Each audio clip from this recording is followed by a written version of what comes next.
Hi friends, good morning. मैं उमेंद्र स्वागत करता हूं आप सभी का अपने इस यूट्यूब चैनल टारगेट जेई में। आज आ गए हैं फिर एक इम्पॉर्टेंट टॉपिक लेके इरिगेशन का, जिसका नाम है कि वाटर रिक्वायरमेंट ऑफ क्रॉप। देखते हैं क्या होता है। हाँ, इसके पहले अगर हमारे चैनल पर नए हैं तो आप हमारे चैनल को सब्सक्राइब जरूर करिएगा। टारगेट जेई देखते हैं वाटर रिक्वायरमेंट ऑफ क्रॉप क्या होता है कि hydraulic structure of irrigation engineering design according to water requirement of crop.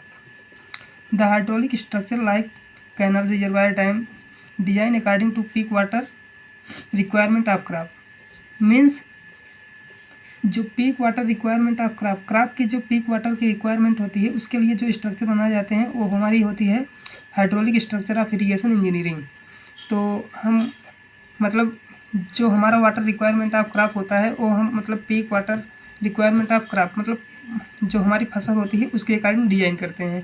तो देखते हैं कि कौन कौन से फैक्टर हैं जिसके हिसाब से हम मतलब बनाते हैं। देखते हैं कि peak water requirement of crop calculated by following terms. Peak water requirement crop की हम किसके अकॉर्डिंग डिजाइन करते हैं, इसके लिए हमारे पास काफ़ी टर्म है जो हम आप लोगों को एक एक करके बता रहे हैं। पहला है GCA। GCA मतलब मीन्स क्या होता है कि ग्रास कमांड एरिया। अब इसे देखते हैं क्या होता है GCA। इसका मीन्स होता है it is the total area under canal. मतलब एक कैनाल के अंतर्गत जितनी एरिया आती है उसे हम GCA कहते हैं या ग्रास कमांड एरिया कहते हैं। फिर देखते हैं CCA। CCA क्या होता है? Cultural command area. Cultural command area क्या होता है कि अगर GCA मतलब ग्रास कमांड एरिया में से अगर अनकल्चरल एरिया को हम माइनस कर देते हैं तो हमारा CCA होता है, मतलब जितना पे हमारा कल्चरल कमांड एरिया होता है। अब इसका डिफिनेशन देखते हैं कि CCA means cultural command area क्या होता है कि it is uncultural area deduct if, यहाँ पे इफ रहेगा, if the uncultural area deduct from GCA। अगर GCA में से हम अनकल्चरल एरिया को डिटेक्ट कर देते हैं तो हमारा कन्वर्ट हो जाता है CCA। CCA means cultural command area. All hydraulic structure artificial application for irrigation design according to CCA not GCA।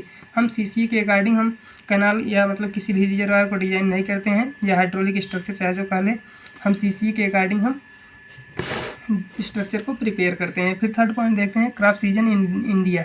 Crop season in India मतलब ये तो आप लोग हम लोग बहुत बचपन से ही पढ़ते आ रहे हैं कि क्रॉप सीजन क्या होता है। जैसे रबी सीजन हो गया, खरीफ सीजन हो गया, फिर जायद सीजन हो गया। तो रबी सीजन में क्या हुआ कि रबी सीजन में इसको मतलब सितंबर अक्टूबर में बोई जाती है, हार्वेस्टिंग की जाती है मार्च अप्रैल में। इसके एग्जांपल हैं व्हीट, मस्टर्ड, ग्राम और highest water requirement by wheat. सबसे ज़्यादा मतलब जो व्हीट होता है, गेहूँ होता है हमारा, उसमें मतलब सबसे ज़्यादा ज़रूरत होती है वाटर की। फिर खरीफ फसल में देखते हैं, खरीफ सीजन में देखते हैं साइंग मतलब बुआई होती है अप्रैल मई जून में होती है, हार्वेस्टिंग सितंबर अक्टूबर में हो जाती है। इसमें क्या होता है कि राइस कॉटन बाजरा इस सीजन के अंतर्गत में हमारा मतलब लगभग राइस, कॉटन एंड बाजरा ये सब बोई जाती है। और पीक रिक्वायरमेंट मतलब जो सबसे ज़्यादा रिक्वायरमेंट होती है वाटर की उसमें हम राइस की देखते हैं। फिर उसके बाद देखते हैं थर्ड पॉइंट कि जय सीजन माने जय सीजन। तो फिर हॉट विंटर क्रॉप, इसे हॉट विंटर क्रॉप भी कहते हैं। जब बोई जाती है साइन मीन्स वेजिटेबल मार्च, लगभग मार्च में बोई जाती है। इसके मतलब जो एग्जांपल रहेंगे ज़्यादा से ज़्यादा वेजिटेबल रहेंगे। फिर उसके बाद टाइम डेरिवेशन मार्च टू अगस्त तक मतलब इसके टाइम डेरिवेशन होता है। फिर हम देखते हैं कि पेरेनियल क्रॉप क्या होता है? If crop period is more than 300 days known as perennial crop. अगर हमारी क्रॉप जो होती है 300 डे से ज़्यादा दिन मतलब फील्ड में रहती है तो उसे हम उस क्रॉप को पेरेनियल क्रॉप कहते हैं। और उसके जितना टाइम लगता है उसको होने में उसे हम उसको पेरेनियल टाइम कहते हैं या पीरियड कहते हैं। फिर एग्जांपल इसका क्या होता है? शुगर केन, कॉफ़ी, तंबाकू, ऐसे ये सब एग्जांपल हुआ। पीक रिक्वायरमेंट शुगर केन में होता है। फिर design discharge of canal, design किसके हिसाब से करते हैं हम कैनाल में? रबी सीजन, खरीफ सीजन, इंटायर ईयर। चूँकि हम जो डिजाइन करते हैं कैनाल का वो हमारा रहता है कि इंटायर ईयर मतलब एक साल के लिए पूरा डिजाइन करते हैं, ना कि किसी एक पार्टिकुलर सीजन के लिए करते हैं। तो Q year means entire year हुआ। तो देखते हैं कि which is more in equation 1 और इक्वेशन 2। हम किसके हिसाब से करेंगे ताकि हमारा एक साल में कोई हमारा स्ट्रक्चर पे कोई इफ़ेक्ट ना पड़े। तो रबी में शुगर केन प्लस वीट है और खरीफ में शुगर केन प्लस राइस है। तो इसमें से दोनों में से जो ज़्यादा रहेगा उसके हिसाब से हम entire year means design discharge of canal per year करेंगे या इंटायर ईयर करेंगे। फिर देखते हैं 5th पॉइंट क्या है, frequency of irrigation. Frequency of irrigation इसका मीन्स क्या होता है, it is time derivation between two irrigation. मतलब दो इरीगेशन के बीच में जितना टाइम लगता है उसे हम फ्रीक्वेंसी ऑफ इरीगेशन या FOI से डिनोट करते हैं। फिर देखते हैं इसका यूनिट क्या है, डेज है, डेज में काउंट करते हैं। फिर उसके बाद देखते हैं 6 इरीगेशन पेनिट्रेशन डेप्थ, DW से डिनोट करते हैं। इरीगेशन पेनिट्रेशन डेप्थ क्या होता है, इसका पहली बात तो इसका मेजरमेंट है सेंटीमीटर। फिर उसके बाद देखते हैं कि क्या होता है irrigation penetration depth. It is total depth of saturated soil during irrigation. मतलब इरीगेशन के दौरान सेचुरेटेड सॉइल की टोटल डेप्थ जितनी होती है उसे हम इरीगेशन पेनिट्रेशन डेप्थ कहते हैं। फिर it is always more than root zone depth of crop. जो क्रॉप की रूट जोन डेप्थ होती है, मतलब क्रॉप की जितनी डेप्थ रूट में, क्रॉप की रूट जितनी डेप्थ तक अंदर रहती है उसे हम जो है रूट जोन डेप्थ कहते हैं। इट इज़ मोर देन, और जो पेनिट्रेशन डेप्थ होता है ये रूट जोन डेप्थ से अधिक होता है। जो standard root zone depth assume की गई है वो 1 मीटर से 1.8 मीटर तक अज्यूम की गई है। बट जो रूट जोन डेप्थ होती है डिफरेंट फसल के लिए डिफरेंट होती है। फिर नेक्स्ट पॉइंट देखते हैं क्या है हमारा, कि consume water by plant. CU से डिनोट करते हैं कि हमारा प्लांट या क्रॉप कितना कंज्यूम वाटर कर रहा है। तो CU represent means consume water represent the consume moisture depth by plant या क्रॉप पर डे। एक दिन में प्लांट या क्रॉप हमारा जितना कंज्यूम मॉइस्चर को करता है जितनी डेप्थ में उसे हम कंज्यूम वाटर बाय प्लांट कहते हैं। फिर उसके बाद देखते हैं कि नेक्स्ट पॉइंट क्या है, कि CU consumed irrigation penetration depth by the plant per day. ये पर डे हमारा कितना मॉइस्चर कंटेंट को कंज्यूम कर रहा है उसे हम कहते हैं कि कंज्यूम वाटर बाय प्लांट या कंज्यूम वाटर बाय क्रॉप। तो इसे हम सेंटीमीटर पर डे के अकॉर्डिंग जो है इसका मेजरमेंट करते हैं। अब फिर वही है जो DW मतलब पेनिट्रेशन डेप्थ है। अगर फ्रीक्वेंसी बढ़ेगी हमारी तो ये भी बढ़ेगा, और जो CU है कंज्यूम वाटर अगर बढ़ेगा तो ये घटेगा, ये रिवर्स है। बस यही ऊपर वाला जो दिया गया है इसी के हिसाब से सब लिखा गया है। और ये FOI इसको हम जो है डे के हिसाब से मेजरमेंट करते हैं। फिर time of irrigation. Time of irrigation क्या होता है इसे देखते हैं। It total requirement time for the irrigation define area with given discharge and irrigation penetration depth if rate of infiltration is constant. इसका मीन्स क्या होता है कि द टोटल रिक्वायरमेंट टाइम, मतलब कि एक फसल को होने में जितना समय लगता है उसे हम टाइम ऑफ इरीगेशन कहते हैं। और देखते हैं कि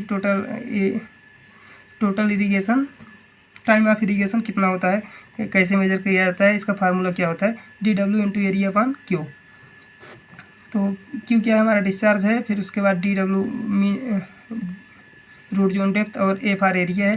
तो फिर इसे हम सेकंड में अतर्क रखते हैं इसका, उसके बाद सेकंड आता है तो मीन्स हम जो टाइम ऑफ इरीगेशन जो होता है सेकंड के हिसाब से कैलकुलेट करते हैं। फिर उसके बाद intensity of irrigation. Intensity of irrigation क्या होता है कि it is total area under a crop particular season out of CCA is known as, मतलब एक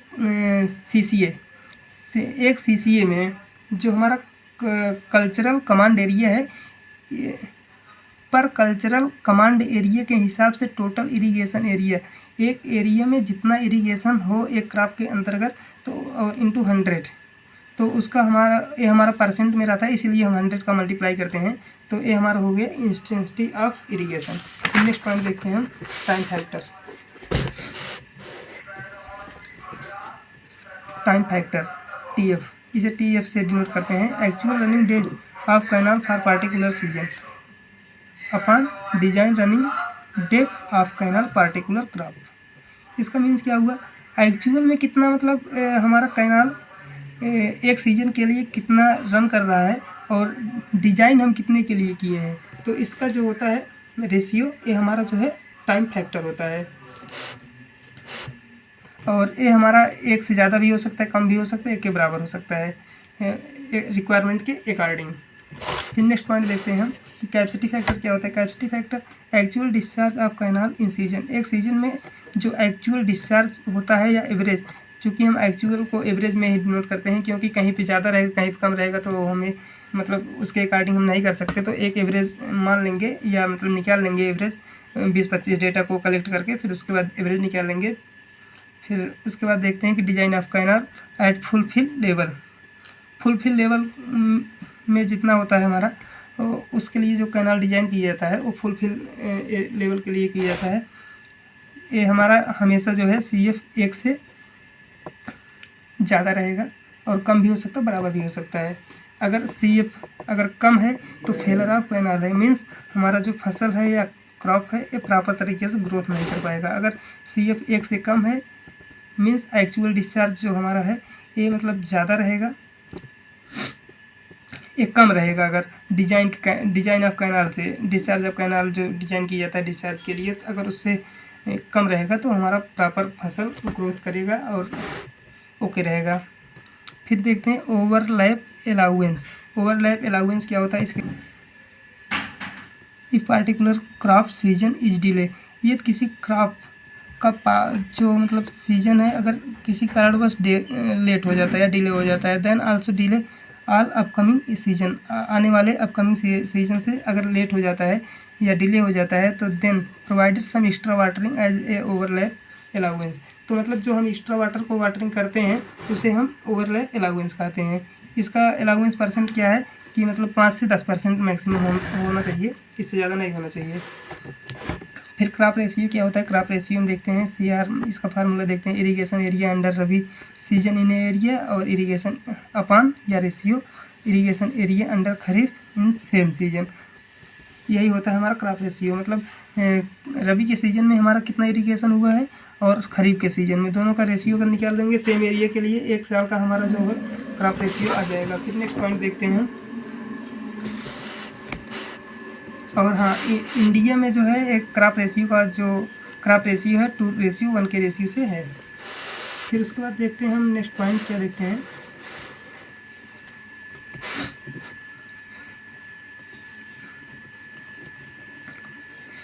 पैलियो इरीगेशन, इसे देखते हैं क्या होता है। It is the first watering to cultivated land before sowing of crop for the proper sowing of a crop. अभी क्या होता है कि ये मतलब कल्टिवेटेड एरिया या लैंड के लिए फर्स्ट वाटरिंग, पहले वाटरिंग जो मतलब पहली बार हम वाटरिंग करते हैं ताकि प्रॉपर बुआई हो सके, तो जितना रिक्वायरमेंट ऑफ इरिगेशन लगता है उसे हम कहते हैं कि पैलियो इरिगेशन। नेक्स्ट पॉइंट देखते हैं कोर वाटरिंग क्या होता है। 5th पॉइंट हमारा, it is the first watering in crop after sowing of crop. First watering, it is the first watering in crop after sowing of crop. अगर जब मतलब बुआई हो जाती है, जब बुआई हो जाती है उसके बाद जो पहली इरिगेशन होता है या वाटरिंग की जाती है हमारे फील्ड में, तो उसे हम कोर वाटरिंग कहते हैं। कोर डेप्थ क्या होता है। Core depth is the irrigation penetration depth of core watering. मतलब जब हम कोर वाटरिंग करते हैं तो उसमें हमारा जो पेनिट्रेशन डेप्थ ग्रो करता है उसे हम कहते हैं कि कोर डेप्थ। फिर नेक्स्ट पॉइंट देखते हैं हम कोर पीरियड। कोर पीरियड क्या होता है। It is the first derivation between sowing of crop. इसका मतलब क्या है कि जब हम सोइंग कर लेते हैं या बुआई कर लेते हैं किसी भी क्रॉप का, तो उसमें और उसके जो है नेक्स्ट टाइम में जब हम वाटरिंग करते हैं तो उसके बीच के पीरियड को हम कोर पीरियड कहते हैं। फिर नेक्स्ट पॉइंट देखते हैं हम बेस पीरियड क्या होता है। बेस पीरियड हम इम्पॉर्टेंट चीज़ बता रहे हैं, तो नेक्स्ट पॉइंट देखते हैं base period is the total derivation of crop paleo irrigation. इसका मतलब क्या हुआ कि टोटल डेरिवेशन मतलब पूरे समय के लिए जितना हम इरिगेशन करते हैं लास्ट इरिगेशन तक, मतलब पहले इरिगेशन जब हम बुआई नहीं करते हैं उसके पहले जो हम वाटरिंग करते हैं वहाँ से लेके लास्ट इरिगेशन तक बिफोर हार्वेस्टिंग, मतलब कटाई के पहले तक जितना इरिगेशन करते हैं उसे हम बेस पीरियड कहते हैं। फिर नेक्स्ट पॉइंट देखते हैं यहाँ पर क्रॉप पीरियड क्या होता है। Crop period is total derivation sowing of crop to harvesting. इसका मतलब क्या हुआ कि जब हम बुआई कर लेते हैं उसके बाद जो फर्स्ट वाटरिंग होता है और लास्ट वाटरिंग जो होता है उसके बीच का जो पीरियड होता है वो हमारा क्रॉप पीरियड होता है। और डेल्टा ऑफ क्रॉप क्या होता है, सेंटीमीटर और मीटर में इसे डिनोट कर मतलब मेजर करते हैं। Delta of crop it is total requirement irrigation penetration it included all irrigation during the base period of a crop. Means हम जब से बुआई करते हैं उसके लास्ट मतलब जब तक उसकी कटाई नहीं हो जाती तब तक जितना हमारा पेनिट्रेशन डेप्थ होता है उस डेप्थ को हम डेल्टा ऑफ क्रॉप कहते हैं। इसके लिए कुछ क्वांटिटी दी गई, जैसे राइस के लिए 120, शुगर केन के लिए 120, तंबाकू के लिए 75, फिर उसके बाद गार्डन फ्रूट के लिए 60 और कॉटन के लिए 50। ये सब मतलब दिया गया है कुछ। वीट के लिए 40 और ऑर्डर ऐसा दिया गया है। तो ठीक है, नेक्स्ट हम देखते हैं ड्यूटी क्या होता है। Duty is the standard relation between irrigation area and volume of water. ये क्या होता है ड्यूटी, मीन्स होता है कि स्टैंडर्ड रिलेशन एक मतलब मानक संबंध होता है irrigated area and volume of water. मतलब किसी एरिया में कितने वॉल्यूम ऑफ वाटर की रिक्वायरमेंट है उसे हम ड्यूटी कहते हैं। फिर देखते हैं कि if 1 cubic metre per second discharge of watering supplying crop base period of crop irrigated area under a crop known as duty of crop. इसका मतलब वही हुआ कि अगर हमारा जो है 1 क्यूबिक मीटर 1 सेकंड में हम डिस्चार्ज वाटर सप्लाई करते हैं किसी क्रॉप के लिए, तो जो हमारा इरिगेटेड एरिया आता है उसे हम ड्यूटी ऑफ क्रॉप कहते हैं। फिर नेक्स्ट पॉइंट देखते हैं। नेक्स्ट पॉइंट अब लगभग ख़त्म हो गया है, बस 20-21 पॉइंट हुआ आपका। फिर इस तब तक के लिए धन्यवाद, और अगर वीडियो अच्छा लगा हो तो लाइक शेयर सब्सक्राइब जरूर करिएगा। वैसे बहुत इंपॉर्टेंट टॉपिक था आज का। Thank you.